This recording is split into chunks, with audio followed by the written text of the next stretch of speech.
The room was quiet in a way that made everyone feel small. A quiet that lived inside the concrete and metal, inside the doors that clicked shut and the tiny windows that showed only sky like a postage stamp. It was the kind of quiet that came before something big. It was the quiet before people decided to make a stand. Then, like the crack of a distant drum, word spread through Pelican Bay State Prison, "Tomorrow, we stop eating." The words moved fast. They jumped through the bars, slid under doors, and were folded into kites. Small notes passed from hand to hand. Men who had not smiled in years read those words and looked at each other as if they were seeing the sunlight for the first time. It started in the Security Housing Unit, the SHU. The SHU was a row of cells meant to hold the most dangerous prisoners. Men stayed there alone for 23 hours a day. They ate alone. They walked alone. They saw no visitors and hardly ever felt a human hand. The prison called it control. The men inside called it being buried alive. The highest moment of the strike came on the third day, when television cameras and reporters from the outside had already gathered near the prison gates. Families of the prisoners had started holding signs. Lawmakers were getting letters. Inside the SHU, the men had already thrown away their food trays. Their beds were empty more often than not. Their faces were pale. But their eyes burned like a fire you could not put out. That third day, several dozen men in solitary lay on their backs and looked up at the ceiling and did not move when the slots in their doors opened. They did not take the food pushed through. Guards watched from the halls. Nurses checked on the men and wrote notes. Some men refused liquids too. The news showed footage of wires and bars and men held tight by rules no one outside had to live by. The pictures traveled across the country. People who had never thought about prisons began to ask, how is this allowed? Outside, pickets chanted. End the SHU. Justice now, they said. A white-haired woman held a sign that read, "My son survived, but my cousin did not." A group of students from a nearby university stepped up with water and pamphlets. Newspapers called it the largest hunger strike in California in decades. People watched and listened and started asking questions that the prison did not like. Inside, the hunger strike was not just about food. It was a shout for the same things most people want: human contact, rights, a life that mattered. The men in the SHU wanted fewer years alone. They wanted visits from family. They wanted rules that were fair and clear. They wanted to be treated like people, not numbers. Before the strike, things were different. Pelican Bay had been made to stop violence. The state said locking men alone would stop gang leaders from talking to others and planning crimes. But the leaders learned to talk anyway. They used small codes. They sent secret notes called kites. They tapped messages through the walls. They kept control by other means. The isolation made leaders more worried about power, and it made the rest of the men desperate for ways to survive. One of the men who helped organize the hunger strike was named Lewis. He was older, with a voice that had lived in too many rooms like this. He had been in and out of prison for years. He had friends on the outside and sons who wrote him letters with shaky handwriting. Lewis had lived in the SHU for a long time. He had watched men change in ways that scared him. He had decided he could not be quiet anymore. He and other men wrote a list. The list had 5 demands. They were simple to read but heavy with meaning. End long-term isolation. Give us real due process for gang validation. Allow more visits and phone time. Give us programs and classes. Improve mental health care. They sent the list out the old way, folded thin into kites, hidden inside legal papers, and passed by men who had been moved between units. Guards ignored most kites, but some slipped through. Lawyers and advocates outside the prison helped get the list into newspapers and court filings. It became a clear call: change this now. On the day the strike began, the first trays slid by and remained untouched. The guards noticed. The officers watched from the towers. The medical staff made rounds. Some men drank only water. Others refused that too. A few swallowed only tiny amounts to keep from collapsing. The men who had not seen the sun in years found a new form of courage. They were not alone, and that mattered. The sheriff's office put out a statement saying the prison would follow rules and check health closely. Some leaders on the outside tried to speak to the men through lawyers. Some politicians demanded that the prison stop mistreating people. The Department of Corrections announced it would investigate. But investigations take time. The men at Pelican Bay needed change now. As the days of the strike passed, worry grew. Nurses checked pulses. Stools were collected. The prison kept daily logs. The men were weighed and measured. Doctors warned about the danger of not eating. One doctor said simply, "If you go without food long enough, your organs can stop." People on the outside read medical words and their faces grew pale. Families held each other tighter on the phone. One of the hardest parts of the strike was how visible its effects became. Some men lost a lot of weight in just a week. Their voices lowered. They had less energy to talk. Their bodies began to show the cost of their courage. A family member told reporters, "I can see my brother fading. But he told me he has to do this for the men who will come after him."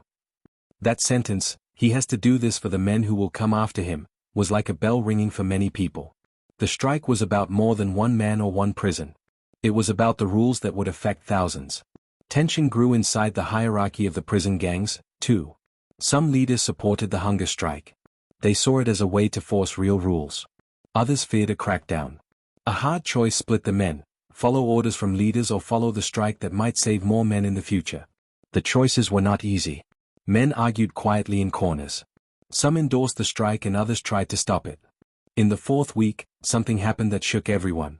A man in the SHU had gone many days without food. He had been a strong man on the yard, known to fight and to stand up for his friends. But hunger does not listen to courage. He became too weak to walk.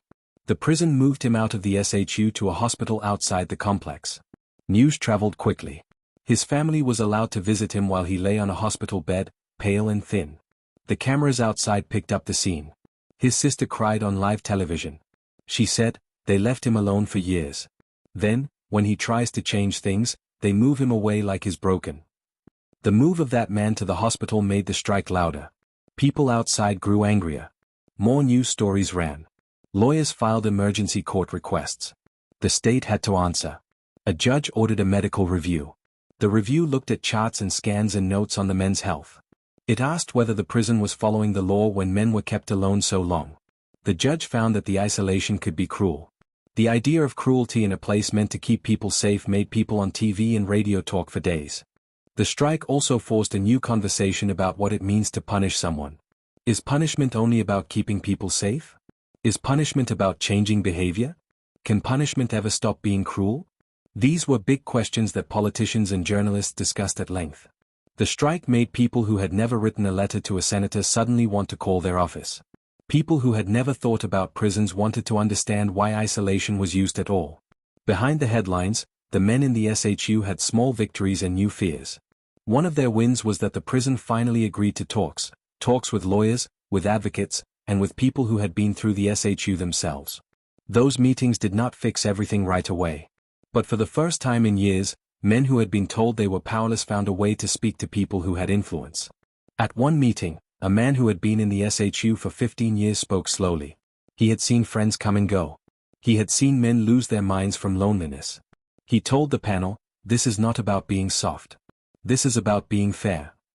He described small things that mattered: being allowed to touch family for 5 minutes once in a while, an extra hour of yard time, classes that teach how to get a job. The people who listened wrote down the words.